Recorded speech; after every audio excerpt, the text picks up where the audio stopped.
오빠 출근 잘했어? 오늘 감기 기운 있어 보이던데. 괜히 무리하지 말고 아프면 일찍 퇴근하고 집에 들어가. 어떻게 그래? 회사도 바쁜데. 아마 오늘도 야근할 것 같아. 왜? 바쁜 거 지난달에 대충 끝났다고 하지 않았어? 지난달 주말에도 내내 일만 하고. 그래서 다음 주에 캠핑 가려고 계획하고 있었는데 그렇게 바빠? 그렇게 됐네. 막내가 이번 달에 갑자기 그만둔다고 해서 당장 사람도 못 구해주니까 내가 열심히 해야지 뭐. 아니, 오빠 대리단지가 언젠데 아직도 막내 일을 해야 하는 거야? 요새 팀 분위기도 안 좋고 부장님 눈치 보느라 일찍 간다고 말도 못 하겠어. 아마 다음 주도 토요일을 출근해야 할 것 같고 일요일도 언제 전화 올지 모르니 대기하고 있어야지. 캠핑은 다음에 가자. 미안. 그래도 오빠는 오빠 일만 잘하면 되는데 김 부장 히스테리를 다 받아주고 있어? 어차피 일이 많은 것보다 부장이 꼬장 부리는 게 더 많잖아. 알지. 그래도 원래 사회생활이라는 게 그렇잖아. 다른 팀원들도 다들 아무 말 없이 따라가는데 나도 회사 오래 다니려면 입 다물고 있어야지. 오빠, 내가 오빠한테 몇 번이나 이야기했잖아. 그렇게 회사에 휘둘리면서 일할 필요 없다니까? 오빠도 본인 인생을 살아야지. 언제까지 김 부장한테 끌려다닐 거야? 싫은 건 싫다고 확실하게 이야기해. 너는 너가 사장이잖아. 그러니까 쉽게 이야기하지. 몸 아프다고 하루 쉰다고 하면 바로 전화 와서 난리 나는 거 너도 알잖아. 마음 같아서는 지금이라도 오빠 회사 그만두게 하고 우리 회사 다니라고 하고 싶은데 오빠가 전공도 다르고 이쪽 분야는 아예 문외한이니까 어쩔 수가 없네. 됐어. 말만으로도 고마워. 와이프가 사장인데 어떻게 내가 거길 다니겠냐? 다른 직원들도 다 불편해하지. 나는 오빠가 힘들어하는 모습 보는 게 더 불편해. 아무튼 일 열심히 하고 되는 대로 빨리 퇴근하고 들어와. 저녁에 오빠 좋아하는 치킨 시켜줄게. 알겠어. 얼른 마무리하고 빨리 들어갈게. 응, 이따 집에서 봐. 자기도 일 열심히 해. 저는 여직원 4명과 함께 작은 쇼핑몰을 운영 중이고 남편은 중소기업을 다니고 있어요. 월급도 그리 많지 않은 편인데 주말도 없이 붙들려 있는 모습을 보면서 답답할 때가 많았죠. 제 남편이 키도 조금 작은 편이고 성격도 소심해서 같이 일하는 부장이 엄청 괴롭히고 못 살게 구는 것 같더라고요. 마음 같아서는 차라리 일을 그만두게 하고 집안일이나 했으면 좋겠는데 그래도 남자가 젊은 나이에 그런 건 아닌 것 같아 고민이 많았어요. 오빠 이번 달 월급 들어왔어? 왜 나한테 아직 안 보내줘? 아, 월급 들어오긴 했는데 그게 말이지. 왜? 무슨 일인데? 다음 달에 내 사촌동생 결혼하는 거 알지? 저번에 내가 이야기했잖아. 작은아버지 둘째 아들 결혼한다고. 얘기한 적 있지. 그런데? 엄마가 거기 결혼식 가는데 입고 갈 한복도 없고 들고 갈 가방도 없다고 하셔서 새로 맞춰드리느라 돈을 다 써버렸어. 아니 아무리 그래도 그렇지. 일단 나한테 상의는 하고 돈을 보내드려야 할 거 아니야? 오빠 월급 250만 원을 다 드린 거야? 그럼 어떡해. 당장 입고 갈 게 없다고 하시는데. 우리 결혼식에 입었던 걸 다시 입으라고 할 순 없잖아. 요즘 한복도 엄청 비싸더라. 내가 결혼할 때부터 오빠한테 몇 번이나 이야기했지? 시부모님이 오빠한테 자꾸 돈 달라고 하시니까 적어도 한 달에 150만 원은 무조건 적금 넣어야 한다고. 그래서 오빠 월급 관리는 내가 해주기로 한 건데 상의도 없이 이러면 어쩌자는 거야? 그래도 내가 장남이잖아. 부모님을 완전 무시할 수는 없지. 매달 용돈 보내드리잖아. 그걸로 끝인데 왜 자꾸 오빠 마음대로 하는 건데? 2달 전에도 아가씨가 발리 여행 간다고 100만 원 보내줬잖아. 오빠 그러면 안 된다니까? 미안해. 어머님이나 아가씨가 내가 돈 많이 버니까 오빠한테 돈 달라고 해? 오빠도 정신 차려야 해. 덮어놓고 막 그렇게 퍼주다가 나중엔 식구들끼리 돈 때문에 싸운다고. 그런 건 절대 아니야. 그냥 얘기를 들어보니까 내가 도와줘야 할 것 같아서. 작년에도 어머님 댁에 멀쩡한 TV를 80인치로 바꿔달라고 해서 바꿔줬잖아. 내가 오빠 착하고 사람 좋아서 결혼한 건데 이건 착한 게 아니라 바보 같은 거라고. 오빠 지금 어머님이랑 아가씨한테 호구 잡힌 거야. 알겠어, 알겠어. 내가 다음부터는 자기 허락 없이 절대 안 그럴게.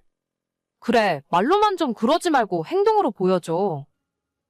남들한테 호구 잡히다 못해 이젠 시댁 식구들까지 저희 남편을 호구로 알고 시도 때도 없이 돈을 요구했어요.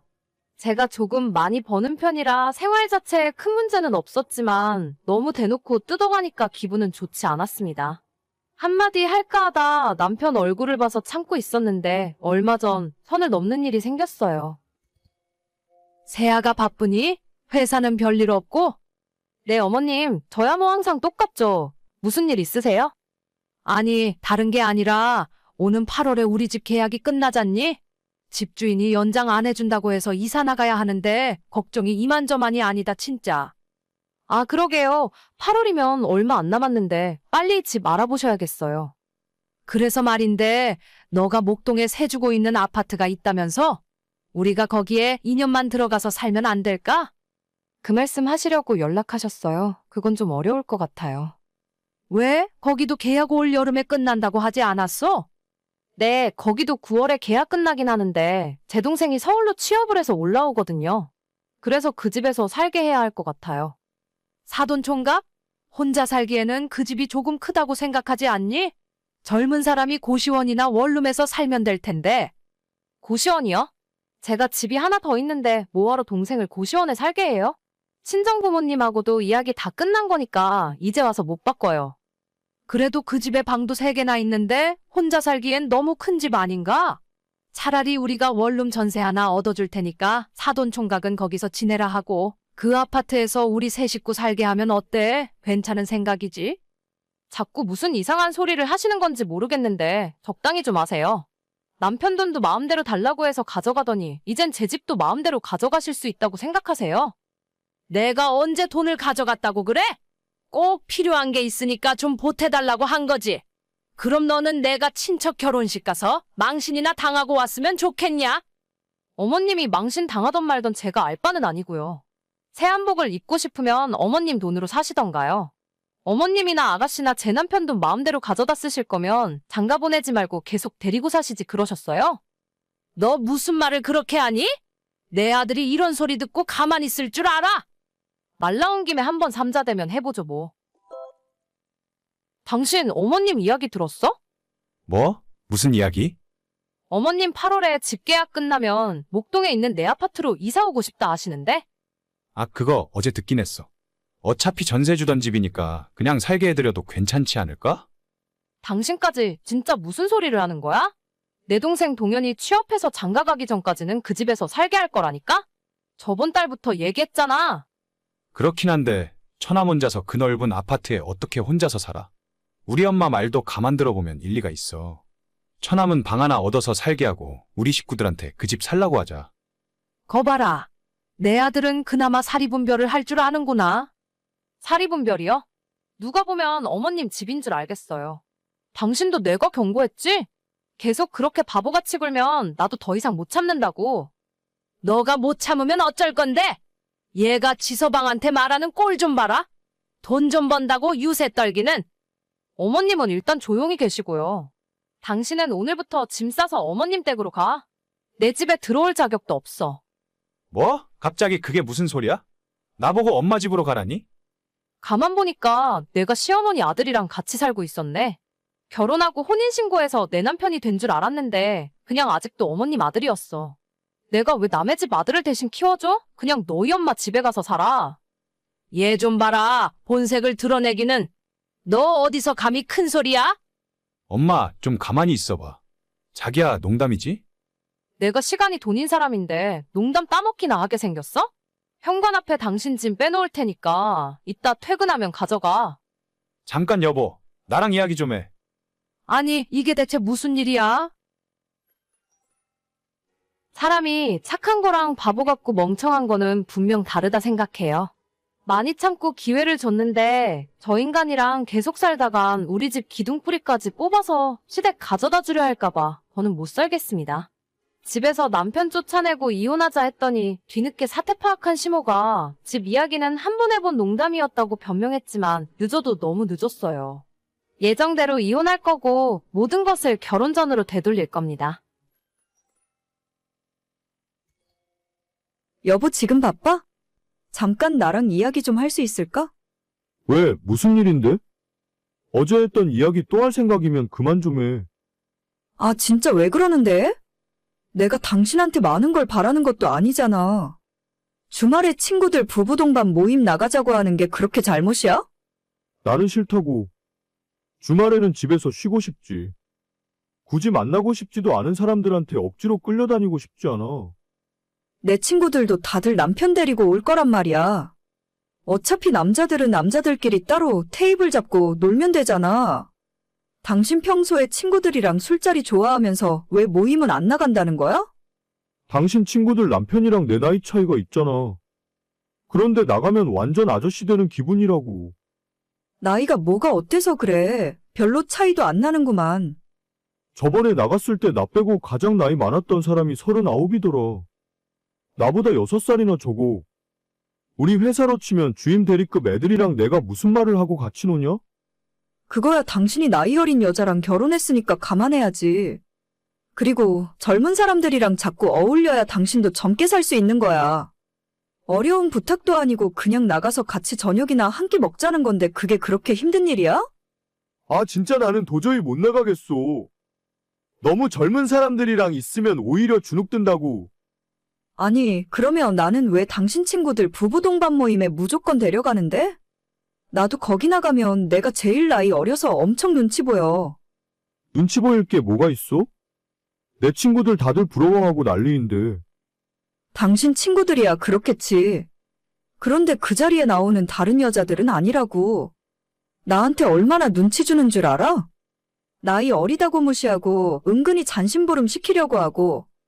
여자들끼리 그런 기싸움하는 거 당신은 모르잖아. 그거야 자기가 어리고 이뻐서 다른 여자들이 질투하니까 그렇지. 그냥 무시해버려. 나한테는 쉽게 이야기하면서 왜 당신은 그게 안 되는데? 당신 친구들 부부 동반 모임 나가면 나도 어색하고 힘들어. 그래도 체면 살려주려고 참는 거잖아. 근데 당신은 왜 내 친구들 사이에서 체면은 생각 안 해줘? 남자랑 여자랑 같냐? 나는 진짜 어린 애들이랑 할 말도 없다고. 아, 그럼 나도 모임 안 나갈래? 다들 남편 데려올 텐데 나만 혼자 나가서 뭐해? 그리고 당신네 친구들 부부 동반 모임에도 앞으로 나 부르지 마. 나도 그동안 나가기 싫은데 억지로 참았던 거니까. 뭘 그렇게까지 해야 돼? 내 친구들은 다들 너한테 잘해주잖아. 별로 힘든 것도 아니면서 엄청 뭐라고 한다 진짜. 그럼 내 친구들은 당신 잡아먹기라도 한대? 아, 됐어. 그냥 서로 안 가고 각자 알아서 하면 될 거 아냐. 매번 뭐 하자고 하면 한 번에 오케이 하는 법을 본 적이 없어. 너도 내 나이 먹어봐. 새로운 사람 만나고 안 하던 일하는 게 쉬운 일이 아니야. 아, 진짜 그 말 좀 그만하라고 했지? 누가 보면 내가 할아버지랑 같이 사는 줄 알겠다. 연애할 때는 운동도 매일 하고 활력이 넘치는 줄 알았는데 지금은 왜 맨날 아프다, 피곤하다 하면서 골골대고 누워있는지 모르겠어. 내가 완전 속았던 것 같아. 진짜 힘드니까 힘든 걸 힘들다고 하지. 아무튼 기분 풀어. 대신 주말에 맛있는 거 먹고 백화점에 가서 당신 좋아하는 가방 하나 사. 누가 가방 사달래? 사람을 무슨 속물로 알아? 저는 띠동갑보다 한 살 더 많은 남편과 결혼했습니다. 연애를 2년 정도 했는데 평소 남편이 운동하는 것도 좋아하고 취미로 캠핑이나 골프를 즐기는 등 활동적인 모습을 많이 보여왔어요. 주변에 친구들도 많아서 나이답지 않게 젊게 사는구나 생각했었고 저 역시도 친구들 모임 나가는 거 좋아하는 데다 취미로 테니스 등산 같은 몸을 움직이는 활동을 좋아하기 때문에 결혼하고 나서도 즐겁게 맞춰가며 살 수 있을 것 같았습니다. 하지만 결혼하고 이제 겨우 2년도 지나지 않았는데 남편은 완전히 사람이 달라졌어요. 매일 퇴근하고 집에 돌아오면 손가락 하나 꼼짝하지 않으려 하고 주말에 캠핑이나 골프 치러 다니는 모습조차 마지막으로 본 게 언젠지 기억도 나지 않습니다. 매일 소파에 누워서 TV만 보고 있는데 예전에는 볼 수 없었던 툭 튀어나온 배가 정말 눈에 많이 거슬리더라고요. 괜히 머리숱도 많이 비어 보이는 것 같고 내가 진짜 사랑에 눈이 멀어서 아저씨랑 결혼했구나 하는 생각을 자꾸 하게 되었어요. 무엇보다 아무것도 하지 않으려고 핑계만 찾는 모습을 보면 속이 뒤집어집니다. 여보, 내일은 제발 좀 나가서 놀자. 주말 내내 집에서만 빈둥거리고 있으면 답답하지도 않아? 나 피곤한데 그냥 집에서 영화나 보면 안 돼? 꼭 나가야 하나? 캠핑을 가던 당신 좋아하는 골프를 같이 치러 가던 아니면 등산이라도 가자고. 지금 2달째 주말마다 집에 틀어박혀서 안 나가잖아. 요즘 당신 몸무게 3자리 넘었지? 캠핑은 지금 예약도 못하고 골프장은 날 추워서 다 문 닫았어. 산은 올라가면 어차피 내려와야 하는데 뭐하러 힘들게 다니는지 이해를 못하겠네. 그래서 또 집에서 빈둥거리고 있겠다고? 내일 나가서 뭐라도 좀 하고 일요일에 푹 쉬면 될 거 아냐? 당신만 이래? 나도 똑같이 나가서 일하잖아. 너는 아직 30대 초반이고 나는 40대가 다 꺾였다 이제. 너랑 나랑 똑같다고 생각하면 안 돼. 당신보다 더 나이 많은 사람들도 운동 열심히 하면서 훨씬 더 활력 있게 살아. 꼭 운동이 아니더라도 나랑 외출 한번 제대로 한 적이나 있어? 주말에는 집에서 쉬는 게 가장 행복하지 않아? 꼭 그렇게 밖에 나가야 직성이 풀리겠어? 집에서 TV로 영화도 보고 평일에 못 봤던 드라마나 예능도 보고 그러다 보면 하루 금방 가는데 뭐하러 나가서 쓸데없이 기운 쓰고 돈 쓰고 그러고 돌아다니냐고. 내가 당신이랑 이렇게 안 맞는 사람인 줄은 몰랐다. 우리 연애할 때는 한 달에 2번씩 캠핑 갔던 거 알아? 운동도 하고 동호회 모임도 자주 다니고 하더니 그거 전부 젊어 보이려고 나한테 쇼한 거였어? 그때는 그게 좋았고 지금은 집에 가만히 있는 게 더 좋은 거지. 뭘 그렇게까지 생각을 하냐? 처음 너 만났을 때는 40대 초반이었고 지금은 45이라니까? 옛날처럼 그렇게 쌩쌩하지 않아. 아니, 요즘 50대, 60대 아저씨들도 당신보다는 훨씬 즐겁게 살아. 앞으로 결혼 생활 40년, 50년 같이 살아야 하는데 집에서 굴러다니는 식물 같은 사람이랑 어떻게 계속 살아? 아내가 이 정도로 말을 하면 좀 바뀌려는 시도라도 해봐야 하는 거 아냐? 그냥 있는 그대로 서로 사랑하고 살면 되는 거지. 왜 그렇게 나를 바꾸려고 하는 거야? 너는 너 하고 싶은 일하고 나는 내가 하고 싶은 일 따로 하면서 살자. 난 집에 있는 게 가장 편하다는데 왜 자꾸 강요해? 그래? 그럼 그냥 이혼하고 따로 살자. 당신은 너무 많이 아저씨처럼 변했고 노력할 생각도 안 하는 것 같아. 이러다가 몇 년 후면 수발 들고 살까 겁난다 겁나. 아니 이혼은 좀 아니지. 무슨 이런 일로 이혼을 해? 벌써 배 나오고 몸무게 100kg도 훨씬 넘었지?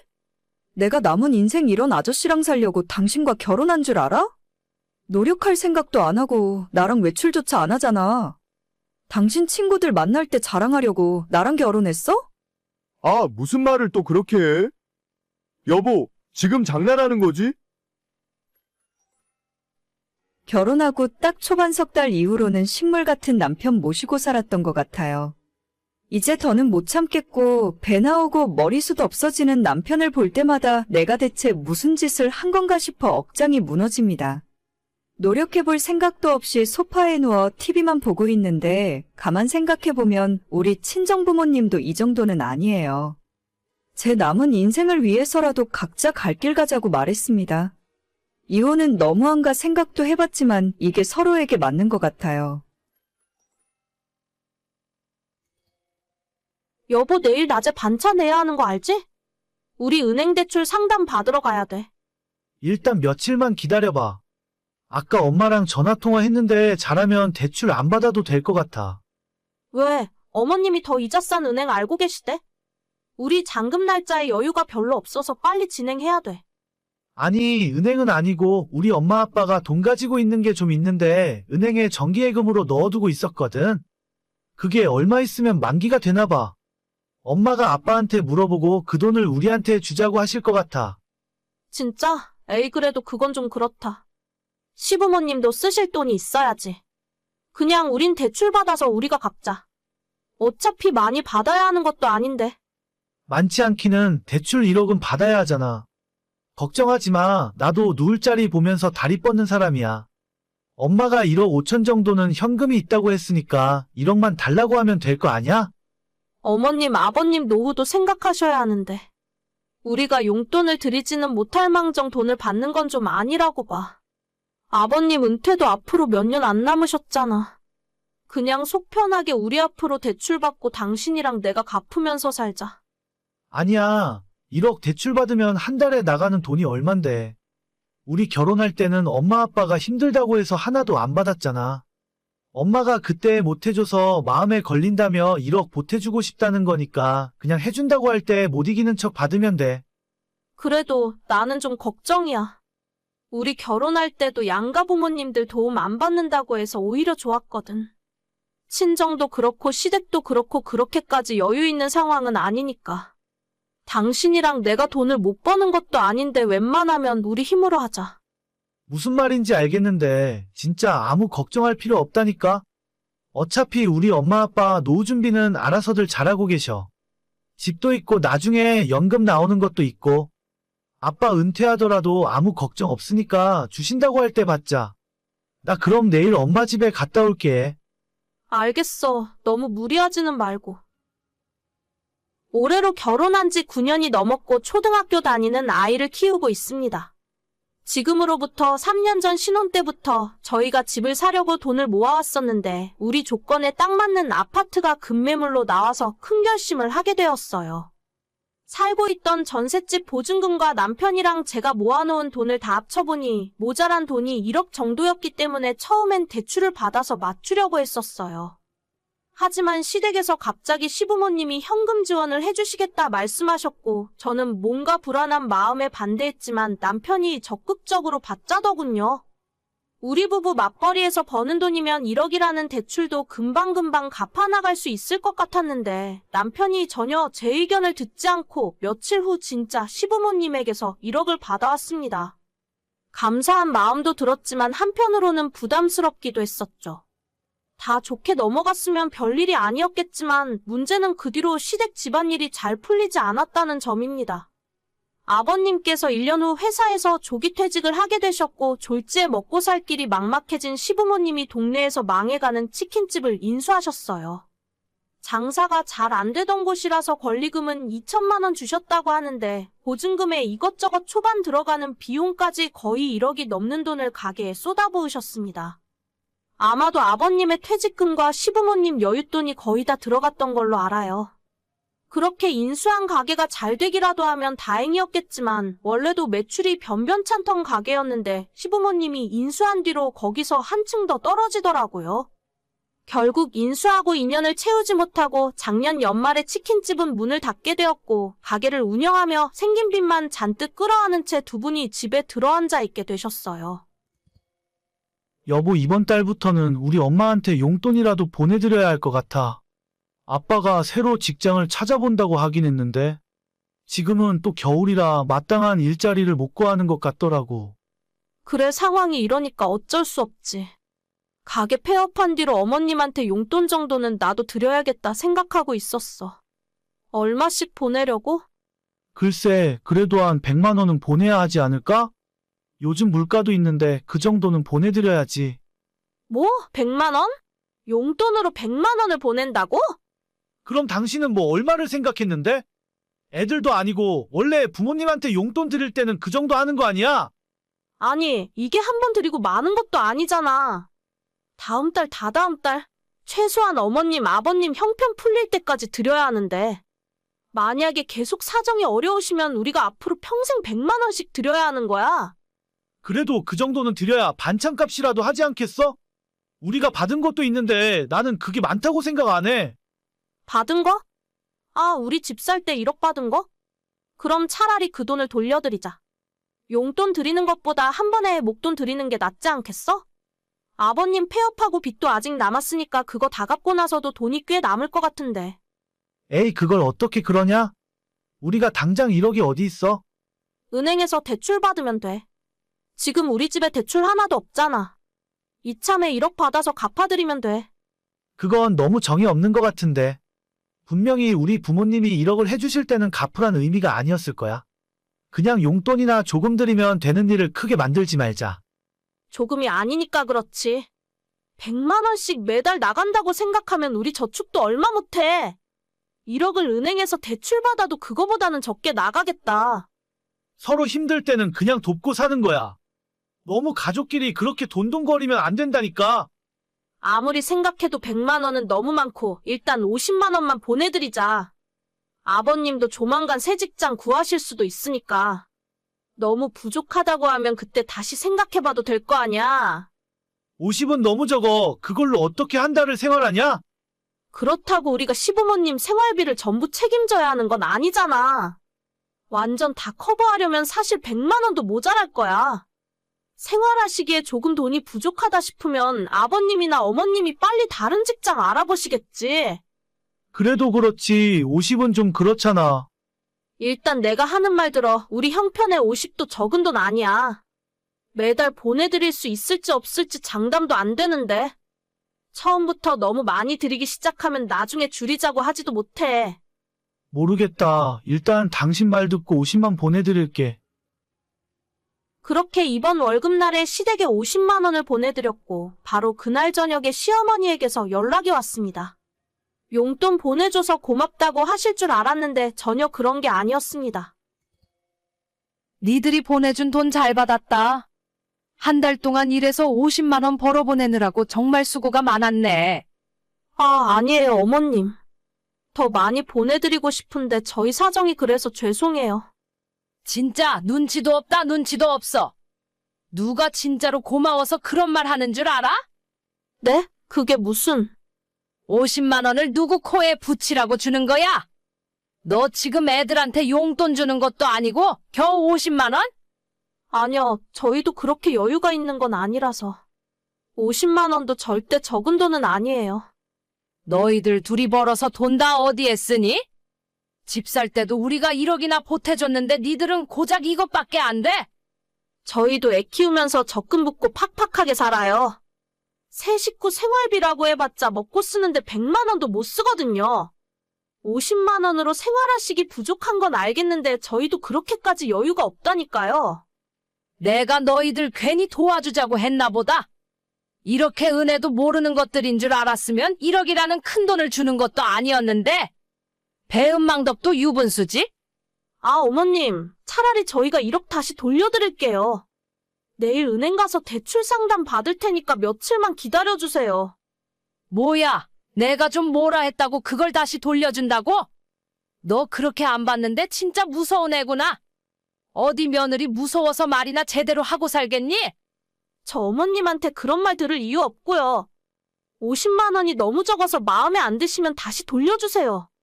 빌려주셨던 돈은 대출 나오는 대로 바로 보내드릴게요. 너 그게 계산이 맞니? 1억이면 한 달에 이자가 얼만데?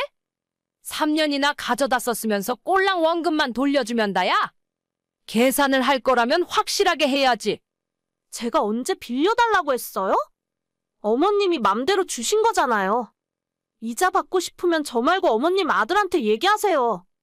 저 그 돈 갚고 나면 앞으로 어머님 아버님한테 빚진 거 없으니까 이제는 이래라 저래라 하지 말아주세요. 용돈도 저는 드릴 생각 없으니까 남편한테 말씀하시고요. 나 참 어처구니가 없어서. 요즘 젊은 애들은 다 너처럼 할 말 다 하고 사니? 나 때는 말이야, 시어머니가 한마디 하면 무서워서 벌벌 떨고 그랬는데. 어머님 이야기 별로 안 궁금하고요. 저 이제 일하러 가야 하니까 쓸데없이 카톡하지 말아주세요. 남편한테 이야기했더니 자기도 할 말이 없는지 저 하고 싶은 대로 하라더군요. 바로 다음날 회사에 반차 내고 은행에서 대출 상담 받았습니다. 금리가 조금 마음에 들진 않지만 어머님한테 시달리는 것보단 싸게 먹힐 것 같았어요. 남편이 보내드렸던 50만 원도 다음날 바로 돌려받았고 며칠 후 대출 승인되자마자 어머님께 1억을 바로 갚았습니다. 먼저 돈으로 갑질하려고 했던 건 어머님이었으니 이제는 시댁이 뒤집어지던 말던 신경 안 쓸 거예요. 오늘의 사연은 여기까지입니다. 구독과 좋아요, 알람 설정은 많은 힘이 됩니다. 다들 행복하시고 좋은 하루 되세요.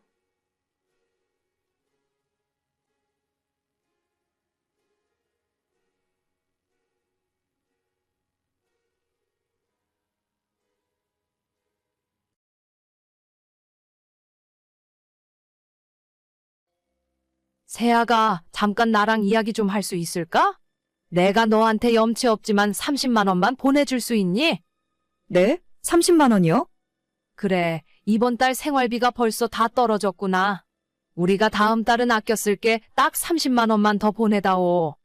어머님, 저희 월급날에 생활비 보내드렸잖아요. 근데 아직 보름도 안 됐어요. 저희가 어머님, 아버님한테 생활비 보내드리기 시작한 뒤로 여유가 없어서 아무것도 못해요. 매달 넣던 적금도 못 붓고 겨우겨우 살고 있다고 말씀드렸잖아요. 그래, 나도 잘 알지. 누가 그걸 모른대? 너한테 항상 고맙고 미안하고 그런 마음은 갖고 있다. 근데 정말 생활비가 똑 떨어져 버렸는데 어쩌니? 우리 손가락만 빨고 있을까? 그냥 맨밥에 소금만 찍어 먹어? 아니요, 그런 말이 아니잖아요. 내가 다음 달에는 정말 아껴서 쓴다니까? 노인네 둘이 사는데 이 정도 쓰면 얼마 쓰지도 않는 거야. 어머님, 저희 형편에 매달 150만 원씩 보내드리는 건 절대로 쉬운 일 아니에요. 그런데 어머님 이렇게 더 달라고 하시는 게 한두 번이 아니잖아요. 정작 저희는 얼마로 한 달 생활하는지 아세요? 솔직히 너도 요즘 물가가 얼마나 올랐는지 알 거 아니냐. 10만 원 들고 마트에 장 보러 가면 살 게 없어. 우리 밥상에 고기 구경해 본 지 오래됐다. 주기 싫으면 말아. 그냥 간장에 밥이나 비벼 먹을란다. 알겠어요, 어머님. 이따 퇴근하고 돈 보내드릴게요.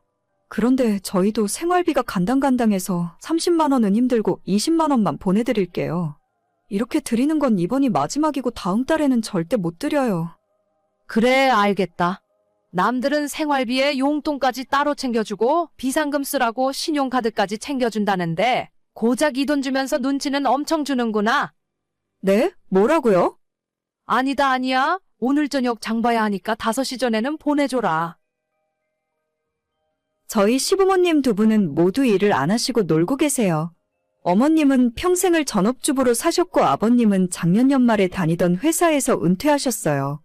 여기까진 상관없는데 아버님 퇴직금과 그동안 모아놨던 돈을 싹 다 합쳐서 시부모님 형편에 조금 무리하다 싶을 정도로 좋은 집으로 이사를 하셨더라고요. 원래 사시던 곳이 15년 정도 된 아파트긴 했지만 병원도 가깝고 시부모님이 오래전부터 사셨기 때문에 편한 느낌이었어요. 그런데 아버님 퇴직금이 목돈으로 들어오니까 원래 살던 집을 팔고 거기에 2억을 더 얹어서 준신축급 38평으로 이사를 가셨던 거죠. 당연히 관리비도 더 많이 나오고 생활비 늘어나는데 두 분이 일은 그만하고 놀기만 하시니까 생활비 부담은 저희에게 돌아왔습니다. 남편이랑 저는 아직 아이도 없고 월급이 많은 편도 아니라 시부모님 생활비를 책임지는 건 결코 만만한 일이 아니었어요. 보통 150만 원을 달라 하시고 거기에 추가로 20만 원, 30만 원을 더 받아가셨습니다. 나중에 본인들 세상 떠나면 그 집이 저희 거가 될 건데 미리 푼 돈으로 생활비 좀 챙겨주고 투자한다 생각하라고 말씀하시더군요. 아까 어머님한테 전화 왔었어. 생활비 벌써 다 썼다고 하시더라. 또 그래서 돈 보내드리기로 했어? 아니, 엄마는 나한테 이야기하라니까 왜 자꾸 당신한테 전화하시고 그러지? 당신은 끝까지 안 된다고 하니까 거절 못하고 만만한 나한테 뭐라 하시는 거지. 내가 지난달에도 확실하게 못을 박았거든. 원래 120씩 드리던 거 너무 적다고 하시길래 150으로 올리는 대신에 다신 더 달라고 하지 말라고. 앞으로 엄마가 돈 달라고 전화 오면 그냥 나랑 이야기하라고 해. 그걸 어떻게 그러냐? 아예 딱 작정하고 나한테 돈 맡겨놓은 것처럼 달라고 하시는데 힘들다고 하면 나중에 집 물려줄 텐데 뭐가 걱정이냐고 하셔. 그리고 우리 신혼집 구할 때 아버님이 도와주신 것도 있잖아. 이래저래 내가 거절 못하는 거 알고 계시는 거지. 아니, 그거 아빠가 3천 보태준 걸로 언제까지 생색내실 생각인 거야? 차라리 그냥 내가 직장인 대출 받아서 그 3천 갚아버리고 앞으로 생활비는 안 보낸다고 말씀드릴까? 그렇게 끝까지 가면 어머님, 아버님이랑 관계가 안 좋아질 것 같은데 뭔가 기분 상하지 않고 적당하게 타협하는 방법이 없을까? 아까 30 보내달라 하셨는데 우리 생활비 통장에 남은 돈도 얼마 없어서 20만 원만 보내드렸어. 우리야말로 이제 먹고 쓸 돈도 없다. 아무리 생각해도 이건 아닌 것 같아. 내가 한마디 해야겠어. 집이야 안 물려받아도 그만이고. 누가 그렇게 비싼 집으로 이사 가랬나? 이제 돈도 안 벌면서 무리할 때부터 알아봤다. 됐어, 괜히 뭐라고 하지 마. 시부모님이랑 싸우는 것도 하루 이틀이지. 당신이 전화통화할 때마다 불안불안해. 아무튼 이제는 정해진 생활비 외에 절대 돈 보내드리지 마. 내가 중간에서 차단할 테니까 아예 전화 받지도 말아버려. 그게 되나? 아무튼 알겠어. 저희 결혼할 때까지만 해도 아버님이 아직 직장에 다니고 계셨기 때문에 집 구하는데 보태라고 금전 지원을 해주기도 하셨고 결혼식에 아버님 손님도 엄청 많이 왔었어요. 이래저래 도움을 받았기 때문에 시부모님이 생활비를 달라고 하셨을 때 매정하게 거절할 수가 없었습니다. 남편은 월급이 300만 원 정도, 저는 220만 원 정도 벌고 있는데 전세 대출 갚고 시부모님 생활비 보내고 나면 적금은커녕 저희 쓸 돈도 얼마 안 남아요. 친정 부모님에게도 최소 30만 원 정도 용돈을 보내드리려고 했는데 저희 부모님은 아직 필요 없다고 거절하셔서 그나마 다행입니다. 남들처럼 한 달에 1,000만 원 이상 벌면 양쪽 부모님들에게 용돈도 팍팍 드리고 효도하고 싶지만 서민 중에 서민이라 입에 풀칠만 하고 사는 게 고작이네요. 세아가 미안한데 이번 달에도 20만 원만 더 보내주면 안 될까? 내가 진짜 아껴 쓴다고 아껴 썼는데 생활비가 아주 똑 떨어졌지 뭐냐. 어머님 얼마 전에 단풍 구경도 다녀오신 거 다 알아요. 제가 돈 쓰는 걸로 이래저래 잔소리하고 싶지는 않은데 솔직히 쓸 거 다 쓰시면서 맨날 돈 없다고 더 달라 하시니까 너무 힘들어요. 저희는 정말 돈 없어서 주말에도 라면 끓여 먹거든요. 아니, 너희들은 둘이 버는데 키우는 애가 있는 것도 아니고 대체 무슨 돈이 그렇게 모자란다는 거냐? 나는 너희 시아버지가 혼자 벌어오는 돈으로 자식까지 키우면서 집도 사고 다 했어. 저희도 어머님께 용돈 보내드리기 전에는 매달 150만 원씩 적금 넣고 살았어요. 전세 대출 갚고 남편 차알부금이랑 이래저래 고정비 빠져나가면 저희 한 달 생활비 얼마 남지도 않아요. 불평불만은 됐고 억울하면 너희들이 노력해서 돈을 더 벌면 될 거 아니냐? 어차피 나중에 우리 먼저 가고 나면 남은 재산 너희들이 다 물려받을 텐데 이 집이 얼마짜린 줄이나 아니? 수억짜리 아파트를 물려준다는데 겨우 150만 원씩 보내주는 게 아까워? 돈이 아까워서 그러는 게 아니라 진짜 돈이 없어서 그래요. 됐다 됐어. 어차피 니들이 돈 안 보내주고 100이나 보자. 내가 이 집 팔아서 흥청망청 다 써버려도 상관없다 이거지? 어머님 잠시만요. 남편이 할 이야기가 있다네요. 엄마, 더 이상은 나도 못 참겠다. 내일 아버지한테 빌린 3천만 원 갚을게. 대신 앞으로 저희한테 생활비 달라고 하지 마요. 뭐? 그게 무슨 소리야? 생활비를 안 준다고? 네, 저희는 저희가 알아서 살게요. 엄마, 아버지는 집을 팔아서 생활을 하시던지 아니면 일을 새로 구하시던지 알아서 하세요. 솔직히 말해서 엄마는 아직 환갑도 안 지났고 아버지도 매일 운동하실 정도로 건강하신데 저희한테 생활비 받아서 사는 건 좀 아니지 않아? 내가 어디 공짜로 달라고 했니? 나중에 너희가 이 집을 물려받을 건데 그게 그렇게 아까워? 그냥 안 물려받아도 돼. 저희 인생은 저희가 알아서 할 테니까 얼마 되지도 않는 재산 물려준 애만에 하면서 신경 쓰고 싶지 않거든. 네, 어머님, 제 생각도 똑같아요. 저희는 저희 힘으로 살 수 있어요. 어머님도 차라리 집 팔아서 작은 곳으로 옮기시고 생활비 줄이세요. 아니 그래도 갑자기 이러는 게 어디 있어? 내가 우리 조차고 이 집으로 이사 왔니? 학교도 가까워서 나중에 너희들 애 봐주기도 좋을 것 같았는데. 이러다가 애는 낳지도 못하고 우리 두 사람 말라 죽게 생겼어. 아무튼 내일 아버지한테 빌린 3천 갚을 테니까 당장 이번 달부터 생활비 보내는 건 그만할게요. 이렇게 극단적으로 가지 말고 우리 이야기 좀 하자. 너희 아버지 은퇴한 지 얼마 되지도 않았는데 어떻게 당장 나가서 일을 하니? 다들 그렇게 살아? 우리 회사 청소하시는 분들도 70 넘은 분들 많거든? 엄마도 집에 있지만 말고 나가서 뭐라도 해봐. 그럼 내일 아버지 계좌에 빌린 돈 넣을게. 이자는 지금까지 드린 용돈으로 퉁쳐요. 남편은 바로 다음날 직장인 대출을 받아서 아버님께 받은 3천만 원을 갚았고 저희는 생활비를 그만 보내기로 했습니다. 시부모님 두 분 모두 아직 젊고 건강하시기 때문에 유산이니 뭐니 그런 건 생각해 본 적도 없어요. 생활비 부족하다 하셔서 어쩔 수 없이 보내드렸는데 이제는 너무 힘들어서 그만합니다. 아버님도 그렇고 어머님께서 뭐라도 하셔야 할 것 같아요. 요즘 세상에 50대 후반이면 뭐든 할 수 있는 나이 아닌가요? 이도저도 못하겠으면 집 팔고 살림을 줄이시던가요? 오늘의 사연은 여기까지입니다. 구독과 좋아요, 알람 설정은 많은 힘이 됩니다. 다들 행복하시고 좋은 하루 되세요.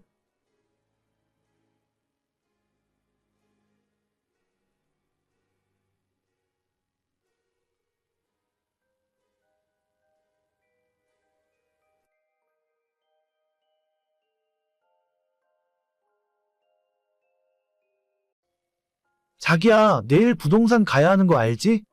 그쪽 집주인이 낮에 일찍 오라고 하니까 회사 월차 내고 부동산으로 와. 나도 내일은 일찍 퇴근할 거니까. 아니, 그거 진짜 지금 계약하려고? 너무 빠르지 않아? 우리 결혼이 5월 말인데 벌써 전세 계약을 해버리면 결혼식 끝나고 1년 반밖에 못 살잖아. 그럼 다른 좋은 방법이라도 있어? 딴 사람들이 이 집 계약하려고 줄 서서 기다리고 있다니까? 일단 당장 들어가서 살지는 못하더라도 계약은 먼저 해둬야지. 집주인이 우리 사정 안 기다려줘. 오빠 말은 무슨 소린지 알겠는데. 우리가 우리 돈으로 하는 것도 아니고 은행에서 대출 받아야 하잖아. 매달 나가는 이자는 어쩌게? 에이, 그거 1억 5천 대출 받아봤자 이자 얼마 되지도 않아. 그런 건 내가 알아서 할게. 빨리 계약하더라도 좀 일찍 들어와서 살고 있으면 돈이 아깝진 않을 거 아냐? 너무 안 좋은 쪽으로만 생각하지 마.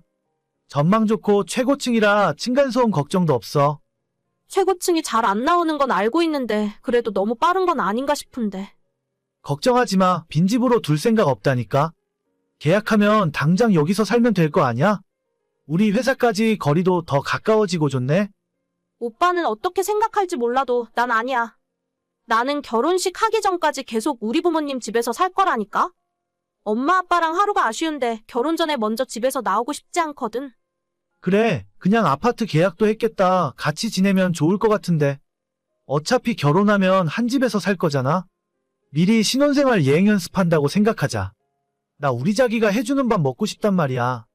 미안해. 안 그래도 내가 우리 집 외동딸인데. 시집 간다고 하니까 벌써부터 엄마 아빠가 좀 우울해 하시거든. 결혼하기 전에 남은 시간이 몇 달 안 되니까. 그 사이에 같이 지내면서 부모님이랑 맛있는 것도 많이 먹고 좀 더 잘해드리다가 가고 싶어. 지금까지 30년 동안 같이 살았으면 됐지. 난 하루라도 우리 자기랑 빨리 살고 싶은데. 리안, 어차피 5월에 결혼하면 6월부터 자기랑 계속 같이 살잖아. 조금만 더 기다려봐. 엄마한테 요리도 많이 배워서 갈게. 알겠어. 그럼 어쩔 수 없는 거지. 일단 내일은 전세 계약해야 하니까 자기도 일찍 퇴근하고 부동산으로 와. 아무리 생각해봐도 이 집 놓치면 살면서 계속 후회할 것 같아. 오빠가 정 그렇다면 맘대로 해. 안녕하세요. 올해 5월에 결혼을 앞두고 있는 예비 신부입니다. 남자친구가 작년 연말부터 신혼집 계약을 하자고 난리를 치더라고요. 저희가 가진 돈으로는 전세금이 부족해서 대출까지 받아야 하는 상황인데 대체 왜 그렇게 서두르는지 이해할 수가 없었죠. 저야 지금 살고 있는 부모님 집이랑 새로 계약한 신혼집까지 거리가 그리 멀지 않았는데 남자친구는 조금 거리가 있긴 하더라고요. 출퇴근 거리가 20분 정도 줄어든다고 하는데 아무리 그래도 그렇지 결혼 반년 전에 신혼집을 먼저 얻는 경우가 어디 있나 싶었습니다. 본인이 하도 그렇게 하고 싶다면서 대출이자까지 자기가 다 낸다고 하길래 그냥 맘대로 하라고 놔뒀더니 정말 그때 계약을 해버렸어요. 앞동의 맨 위층이라 뷰도 좋고 집 자체는 정말 좋긴 했었습니다. 계약만 먼저 하고 빈집으로 두는 게 아까웠는데 며칠 후부터 남자친구가 들어가서 살기 시작했습니다. 와, 오늘 아침에 정말 춥더라. 머리 감고 드라이기가 없어서 밖에 나왔는데 머리가 다 얼었어. 드라이기 정도는 먼저 사지 그랬어? 그러게 아무것도 없는 집에 왜 먼저 들어가서 사는데? 나중에 혼수 들어가고 나면 그때나 가서 살던가. 매달 이자가 얼마씩 나가는데 그냥 놀려두면 돈이 아깝잖아. 아, 근데 살림살이 없는 건 솔직히 좀 불편하긴 해. 거기 세탁기도 없고 청소기 같은 것도 아무것도 없잖아. 어떻게 살고 있는 거야 대체? 청소는 그냥 빗자루 하나 있어서 그걸로 대충 하면 되고 물티슈로 닦으면 돼. 그리고 빨래는 모아놨다가 주말이 되면 우리 엄마 집에 가져다 주거든. 나도 생각이 있지. 월요일부터 금요일까지만 여기서 살고 주말에는 엄마 집에서 지내지. 식기도 없고 요리할 수 있는 게 아무것도 없잖아. 아 맞다. 식탁도 없지? 밥은 잘 먹고 있어? 어차피 난 아침 안 먹고 점심은 회사에서 먹잖아. 퇴근하면 밖에서 밥 먹고 들어오던가 아니면 배달 음식 시켜서 방바닥에 앉아서 먹으면 돼. 아니 왜 그렇게 구질구질하게 지내? 침대 없어서 잠도 맨바닥에서 잔다며? 허리 안 아파? 그냥 어머님 댁 들어가서 살다가 나중에 혼수 들어가면 그때 거기서 지내던지 해. 아, 말이 나왔으니까 말인데 혼수 좀 빨리 해주면 안 될까? 솔직히 좀 불편하긴 하네. 하다못해 침대랑 세탁기라도 먼저 들어오면 좋겠는데? TV가 없는 것도 좀 심심하긴 해. 싫어. 오빠가 맘대로 계약하고 들어간 거니까 알아서 해. 아니 그러게 왜 내 말을 안 들어? 아무것도 없는데 당연히 불편하지. 그러니까 어차피 혼수할 건데 미리미리 좀 해주면 좋잖아. 그럼 계약까지 했는데 이 집을 그냥 놀게 놔둬? 애초에 이럴 줄 알고도 오빠가 맘대로 계약한 거잖아. 아 몰라. 나한테 혼수 미리 해달라고 하지 마. 지금 사서 다 들여놓으면 오빠가 몇 달 동안 쓰고 난 나중에 중고나 다름없는 상태로 시작해야 하잖아. 어차피 여기서 장모님 댁까지 별로 멀지도 않은데 너도 그냥 여기서 지내. 왔다 갔다 하면 될 거 아냐? 분명히 싫다고 이야기했어. 오빠가 선택한 거니까 오빠가 알아서 감내해. 진짜 너무한다 정말. 내가 이렇게 불편하다고 하는데. 불편하면 당장 어머님 댁으로 다시 들어가. 왜 스스로 사서 고생을 하고 있어? 알겠어. 그럼 어쩔 수 없지 뭐. 아무것도 없는 빈집에 먼저 들어가더니 저보고 혼수를 미리 넣어달라 하더군요. 저도 제 나름대로 생각하고 있는 결혼 생활과 신혼의 느낌이 있는데 남자친구 혼자서 반년 동안 먼저 사용하던 물건들을 혼수랍시고 써야 하잖아요. 물론 큰 문제가 있는 건 아니겠지만 기분이 솔직히 좋진 않았습니다. 지금까지 오랜 시간 동안 어머님 댁에서 잘만 살았고 앞으로 몇 달만 더 기다리면 되는데 그걸 못 참아서 왜 상황을 이렇게 복잡하게 만드는지 모르겠어요. 본인 출근 시간 20분 가깝다고 미리 신혼집 계약해버리고 혼수를 미리 넣어달라고 하는 게 말이 되는 소리인가 싶었습니다. 그리고 며칠이 지나서 남자친구가 조금 불쌍하다는 생각이 들어 반찬 몇 가지를 만들어서 혼자 살고 있는 그 집에 방문했어요. 그리고 그곳에서 저는 못 볼 거를 보게 되었습니다. 자기야, 왜 갑자기 화를 내는 거야? 내 이야기 좀 들어봐. 아, 진짜 짜증난다, 짜증나. 정말해도 너무하는 거 아니야? 아니, 내가 혼자 불편하게 사니까 엄마 아빠가 몇 달 동안 여기서 같이 살아준다는 건데. 그게 뭐가 문제가 되는데? 지금 이게 상식적으로 맞는 일이라고 생각해? 우리 두 사람 살려고 얻은 신혼집이잖아. 거기에 왜 오빠네 부모님들이 살림을 펴고 들어와서 살고 있는 건데? 너가 혼수 미리 안 해준다며? 그러니까 엄마 아빠가 짐을 다 옮겨서 들어온 거지. 딱 5월 초까지만 같이 살고 우리 부모님은 다시 짐 뺄 거야. 그럼 새 집이나 마찬가지지. 이건 그런 문제가 아닌 것 같아. 오빠랑 나랑은 너무 안 맞는다. 물론 내가 다 맞는 건 아니지만 오빠는 정말 고집불통이고 말이 안 통해. 대체 뭐가 문젠데? 너한테 피해 준 것도 없잖아. 말도 지지리도 안 듣더니 오빠 살기 불편하다고 해서 아버님 어머님을 신혼집으로 불러들여. 나한테 상의 한마디도 없이? 그리고 그걸 오라고 한다고 이삿짐 다 싸들고 들어온 부모님도 참 이해가 안 간다. 아들 혼자 사는 게 걱정되니까 그러신 거지. 너한테 이사 비용 달라고 안 할 테니까 걱정하지 마.